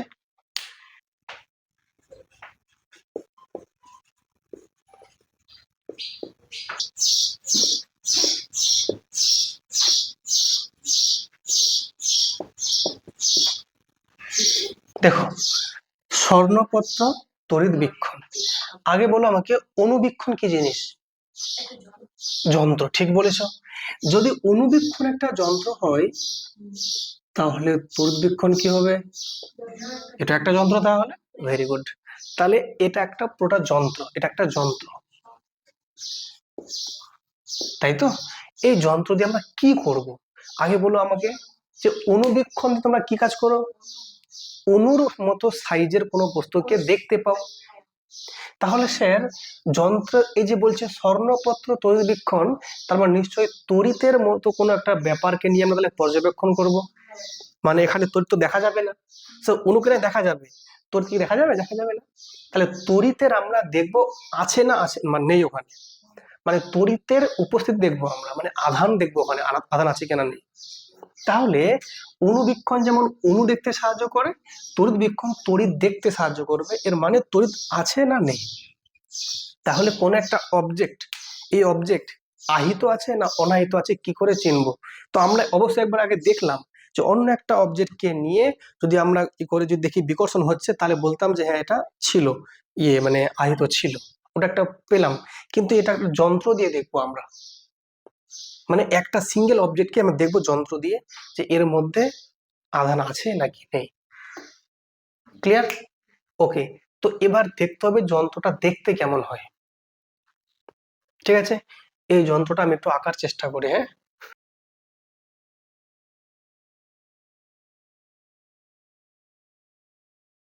বুঝছি, চলবে নাকি? বাপ, এত সুন্দর হয়ে গেল, কি করে এটা?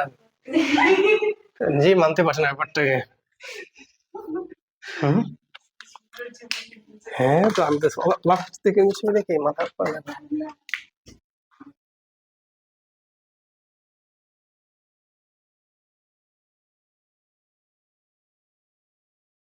তোমরা একটু তারিফ করো।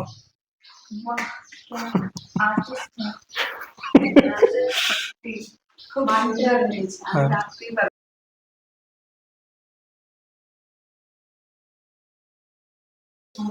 ও মারাত্মক এসছে, দেখো সত্যি বলতে ওখানে যে রেখেছি, এটা ওই পাত্রটা রেখেছি ওখানে না, জলছাত্রটা দেখে মনে হচ্ছে সত্যি রাখা আছে এসের মধ্যে না, ছায়াটা পড়ছে না, মারাত্মক না?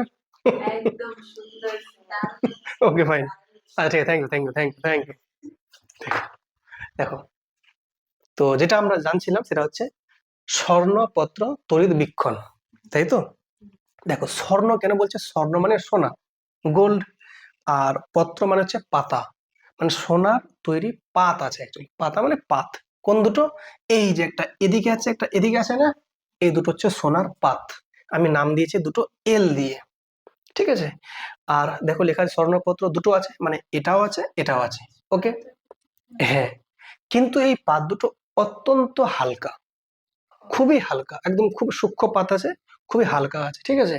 এবং এই দুটো পাত এমন ভাবে এখানে আছে জোড়া লাগানো, যে এটা যদি একটু যদি হাওয়া দিই এমনি হয়ে যাবে, ঠিক আছে? আর হাওয়াটা এবার টেনে নিয়ে এটা আবার বসে যাবে, মানে এভাবে যুক্ত, মানে হালকা যুক্ত আছে, বুঝতে পেরেছো? দিলাম এভাবে হয়ে যাচ্ছে, ঠিক আছে? আর এই যে দেখছো এখানে, এই যে চারদিকটা দেখছো, এটা কাঁচ দিয়ে ঘেরা আছে। কেন? যেন বাইরে যেন বাতাস যেন না লাগে, ঠিক আছে? যদি বাতাস যদি প্রবেশ করে তাহলে তো এমনিতে নড়বে, আমি ঠিক বুঝতে পারবো না। আর এই যে এটা আছে, এটা হচ্ছে একটা ধাতব দণ্ড আছে, ধাতব দণ্ড। আর এই যে দেখছো এটা, এই যেটা আছে এটার নাম কি? অন্তরক ছিপি। অন্তরক মানে কি বলতো? মানে এটা হচ্ছে একটা মানে কুপরিবাহী আছে। কেন বলতো? যেন এই যে আছে দণ্ডটা, এর সঙ্গে ওর যেন কোনো কানেকশন না হয়। যদি এটা ধাতব থাকতো, তাহলে এই ধাতবের সঙ্গে এর একটা কি হতো? কানেকশন হতো, তাহলে আধান তো এদিক ওদিক চলে যেত, লাভ হতো না আমাদের, ঠিক আছে? আর এই যে ডি আছে, ডিটা দেখছো এই যে একটা চাকতি আছে না গোল করে, এটার নাম হচ্ছে ধাতব একটা দণ্ড। তাহলে এটা কিসের তৈরি? ধাতুর তৈরি।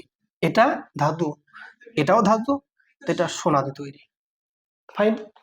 আর এর মধ্যে আছে, এই যে দেখতে পাচ্ছ লেখা আছে জল শোষক, এটা হচ্ছে ক্যালসিয়াম ক্লোরাইড, মানে হচ্ছে CaCl2। তোমরা জানো ভালো করে যে ক্যালসিয়াম ক্লোরাইড বা CaCl2, এ কিন্তু জলটাকে মানে শোষণ করতে পারে, অ্যাবজর্ব করতে পারে। বুঝতে পেরেছো? কেন বলতো? কারণ এটা এই জন্যই দিয়েছি, কারণ এই ঘরটার ভেতরে, মানে কাচের যে ঘরটা চারদিকে কাচ আছে, এর ভেতরে যেন একটু যেন বাতাস না থাকে। কারণ বাতাস থাকা মানে কি? জলীয় বাষ্প। যদি জলীয় বাষ্প এখানে থাকে, তাহলে কি বলতো, ওই মানে দেখো জলীয় বাষ্প মানে কি? ভেজা বাতাস। ওই ভেজা বাতাস কিন্তু কি করতে পারে? কারেন্টকে মাঝে মধ্যে ফ্লো, মানে কারেন্টটাকে বহন করে। তাহলে যদি বাতাসটা যদি আমি একে যদি আমি দিয়ে দিই, এটা জলশাসকে দিয়ে দিই CaCl2 কে, তাহলে সমস্ত বাতাসের যে জলীয় বাষ্প বা হিউমিডিটি বা জলটা কি করবো? শোষণ করে নেবে। তা বাতাসটা কি হয় বলো? বাতাসটা শুষ্ক হয়ে যাবে। তা শুষ্ক বাতাস কিন্তু কারেন্টকে একদমই বহন করে না, ঠিক আছে? তো এটা কেন দিয়েছি বুঝতে পারছো? তাহলে এটাকে পুরোটাকে শুষ্ক করার জন্য। আচ্ছা, আর এই দুটো টিন কেন দিয়েছি? টিন দুটো দিয়েছি যেন এই যে দুটো আছে স্বর্ণপত্র যেন বিস্ফারিত সহজে হতে পারে, ঠিক আছে? আর আর তো কিছু নাই। আর এটা হচ্ছে ভূমি আছে, ধাতব ভূমি, ঠিক আছে? তো সবকিছু মোটামুটি জানা কমপ্লিট। এবার দেখো এরা কাজ কিভাবে করে। ওকে, এবার ধরে নাও যে এটা হচ্ছে একটা আহিত বস্তু, আহিত বস্তু, ঠিক আছে? আহিত মানে এর মধ্যে চার্জ আছে।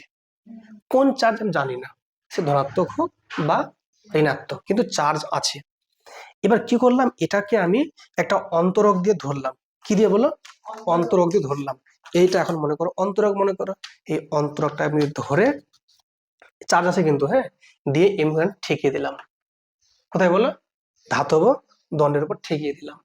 যদি আমি ঠেকিয়ে দিই, তোমরা তো জানলে একটু আগে যে পরিবহন দ্বারা কি হয়? আহিতকরণ হয়। তাহলে এখানকার চার্জ গুলো এখানে আসবে কি আসবে না? এখান থেকে এই যে ধাতব দণ্ড দিয়ে আসবে, আবার এদিকে কি বেরোবে? বেরোবে না। কেন? এটা তো অন্তরক ছিপে আছে। এই ধাতব দণ্ড দিয়ে এদিক দিয়ে আস্তে আস্তে আস্তে আস্তে এখানে আসবে, কিছুটি আধান এখানে যাবে, কিছুটি এখানে যাবে। আচ্ছা, একটা কথা বলে দিই, এই মুহূর্তে কিন্তু দুটো কিন্তু এক জায়গায় ছিল, মানে আমি এটা এখানে ঠেকানোর আগে এই দুটো কি ছিল বলো, এক জায়গায় ছিল। আর যেই মুহূর্তে এটা আমি ঠেকে দিয়েছি, আধানগুলো এখানে এসে কিছু আধান এদিকে, কিছু আধান এদিকে চলে গেছে। যাওয়ার ফলে বলো তো, এখানে যদি এটা প্লাস হয়, তাহলে এখানে plus plus plus plus plus plus, তা দুটো প্লাসের আধানগুলো একে অপর কি করবে, আকর্ষণ না বিকর্ষণ করবে? তাহলে এমনি বিকর্ষণ করবে না? যদি বিকর্ষণ করে, তাহলে আমরা বুঝে নেবো যে হ্যাঁ, এর মধ্যে আধান ছিল, এর মধ্যে আধান ছিল। এবার ধরো এটা এখানে ঠেকালাম, কিন্তু এখানে এই দুটো ওভাবেই থেকে গেল, সরলো না। তার মানে কি বলবো, এখানে আধান ছিল না। যে আধান থাকতো, তো আধান এসে দুটোকে পরস্পর বিকর্ষণ করতো। যে হ্যাঁ, যেহেতু এখানে আধান যেহেতু এখানে নেই, সেজন্য এটার কোনো বিস্ফোরণ ঘটলো না। তাহলে বুঝলে কি বুঝলে না? তাহলে বলো তোমরা আমাকে, এটা যন্ত্রের নাম কি? স্বর্ণপত্র তড়িৎ বীক্ষণ যন্ত্র। মানে এটা অবশ্যই তড়িৎ বীক্ষণ, কিন্তু স্বর্ণের পত্র লাগানো আছে, তাই এর নাম স্বর্ণপত্র তড়িৎ বীক্ষণ যন্ত্র। লিখে নাও।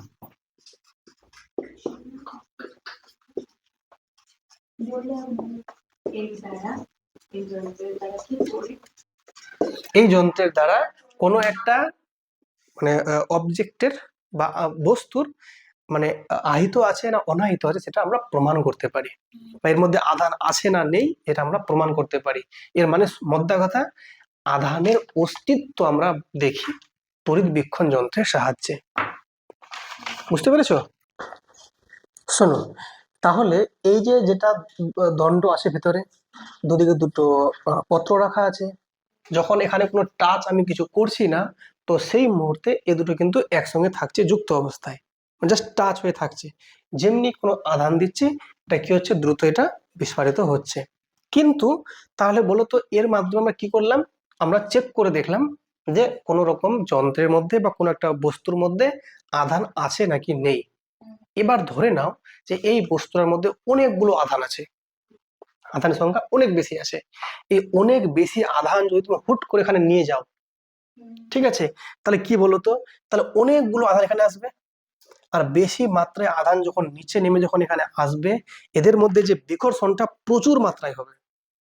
যদি আকর্ষণ যদি মানে বিকর্ষণ যদি প্রচুর মাত্রায় হয়, তাহলে দুটো দেখা গেল ছিঁড়ে পড়ে গেল বা ছুটে পড়ে গেল নিচের দিকে, তাহলে লস হয়ে গেল না, পুরো যন্ত্রটা নষ্ট হয়ে গেল। তো এই জন্য কি করা হয়, যে এই যে আমরা পরিবহনের মাধ্যমে যে চেক করে দেখছি, এটা খুব একটা ভালো পদ্ধতি নয়। ঠিক আছে, মানে হালকা পাতলা এসের জন্য ঠিকঠাক আছে। বুঝতে পেরেছ?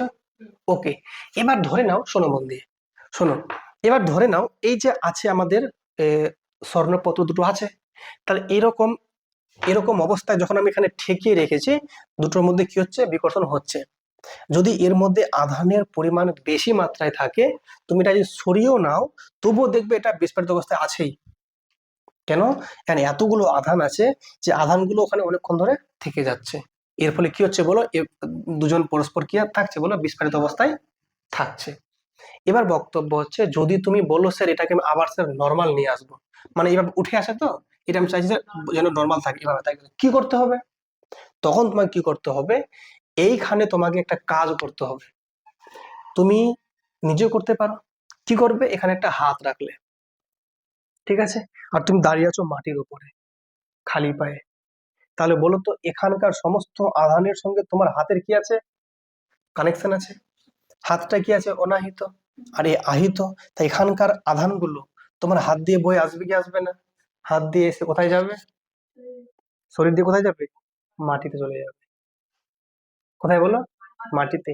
যদি মাটিতে চলে যায়, তাহলে সেরকম অবস্থায় এখানকার দুটো যে আধান যে ছিল এখানে, থাকবে না থাকবে না, থাকবে না। তখন এই দুটো কি আবার কি বলতো, বসে যাবে না, তখন আবার সংকুচিত হয়ে এক জায়গায় চলে আসবে। তো এটা কি করলাম, এটা আমরা নিউট্রাল বানালাম। কি বানালাম, নিউট্রাল বানালাম। এটা তাহলে এখানে বলতো আধানগুলোকে কে বাহিত করে নিয়ে গেল, আমার শরীরটা। এটা আমি তো এমনও করতে পারতাম, একটা অনাহিত বস্তু, এটা অনাহিত মনে করো, আহিত নাই, একে নিয়ে ঠেকাচ্ছি, তবু তো হতো, তো আধানটি এখানে আসতো, এখান থেকে আবার এমনি যাবে।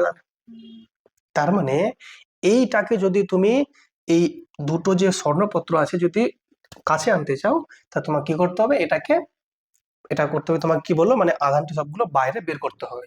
তার জন্য একটা পন্থা বললাম, হাত দিয়ে। বুঝতে পারলে কি পারলে না? আচ্ছা, এবারে তাহলে আমরা চেক করলাম যে আধান আছে কি নাই। এবার হচ্ছে আধানের প্রকৃতি। দেখো,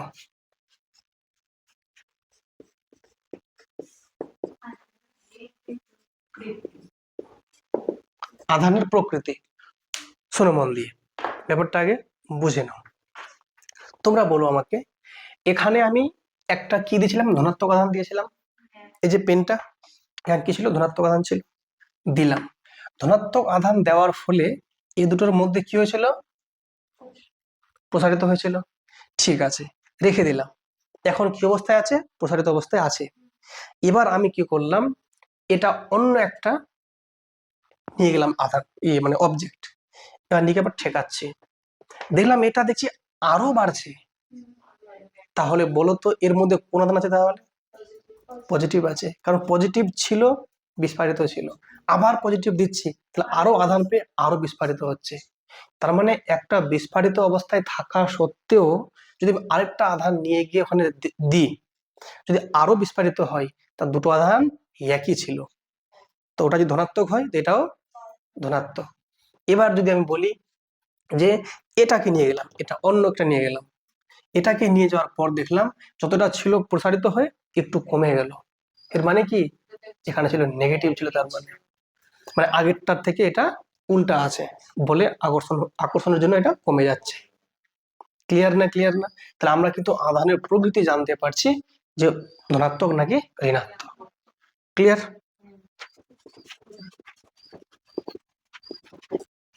খুব মন দিয়ে বোঝো, কি বলেছে, পরিবাহী ও অপরিবাহীর শনাক্তকরণ। মানে একটা কোনো কিছু আছে, এটা পেন আছে, এটা পরিবাহী নাকি অপরিবাহী, কি করে চেক করব, এর মাধ্যমে। ওকে, তো আবার সেই একই রকম ভাবে ধরে নাও এই মুহূর্তে যে এটা দুটো বিস্ফারিত অবস্থায় আছে। কি আছে বলে, বিস্ফারিত অবস্থায় আছে, মানে এখানে কি দিয়েছিলাম, প্লাস আধান দিয়েছিলাম। এবার আমি কি করলাম, এটা আমি চেক করতে চাই যেটা আহিত, মানে সরি, এটা এটা পরিবাহী নাকি অপরিবাহী। শোনো মন দিয়ে, তাকাও, একটু তাকাও ভালো করে। এটা যদি অপরিবাহী হয়, যদি অপরিবাহী হয়, এখানে ঠেকালাম, তাহলে বলো তো এখানকার আধানগুলো এখানে আসবে কি আসবে না? আসবে না নিশ্চয়ই, এ তো অপরিবাহী, বহন করতে পারবে না। যদি বহন করতে না পারে, তাহলে এখানকার আধানগুলো কমবে না বাড়বে না, ওটাই থাকবে, সেম থাকবে। তাই এদের মধ্যে আকর্ষণ বিকর্ষণ কিছু হবে? কিচ্ছু হবে না। তাহলে কোনো কোনো চেঞ্জ হবে? যদি দুটো পাতার মধ্যে কোনো রকম চেঞ্জ না আসে, তাহলে বুঝবে এটা অবস্থায় কি আছে, অপরিবাহী আছে। আর যদি এটা তোমার পরিবাহী হয়, ধরে নাও এটা মনে করো পরিবাহী, এটা মনে করো পরিবাহী, যদি এটা পরিবাহী হয়, তুমি যখনই এখানে ঠেকাবে, তো এখানকার কিছু আধান এখানে আসবে কি আসবে না? যদি আধানটি এখানে চলে যায়, তাহলে এই দণ্ডে আধান কমে গেল। যদি আধান কমে যায়, তাহলে এরা দেখবে একটু কাছে আসার চেষ্টা করবে। তাহলে যদি এখানে চেঞ্জ মানে সরে যায়, দুটো পাতা যদি সরে যায় মানে কাছে আসে, তাহলে বুঝবো ওরা কি বলো, পরিবাহী আছে। আর যদি না সরে কিছু চেঞ্জ না হয়, অপরিবাহী আছে। চিনতে পারলাম কি পারলাম না?